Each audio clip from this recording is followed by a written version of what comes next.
Mainit na pagtanggap ang sumalubong sa kampo ni Senatorial Candidate Pastor Polo C. Quiboloy sa ginanap na town hall meeting sa Barangay Macabling, Santa Rosa, Laguna. Ang nasabing pagtitipon ay dinaluhan ng daang-daang residente na sabik na mas makilala ang buting pastor at ang kanyang adhikain para sa bayan.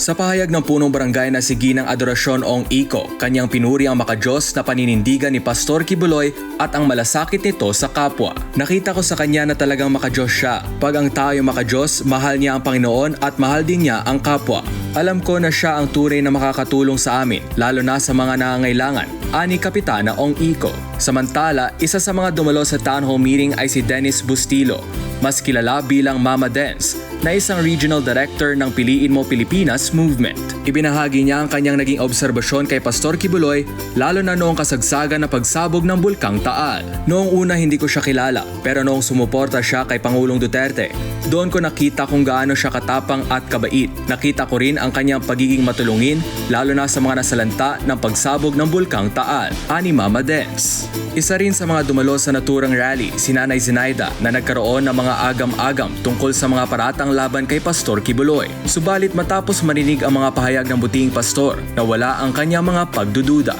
Narinig ko na laban siya sa korupsyon, laban siya sa droga at sa lahat ng masasamang bagay. Kaibigan pa niya si Digong, kaya masasabi kong okay siya, pahayag ni Nanay Zenaida.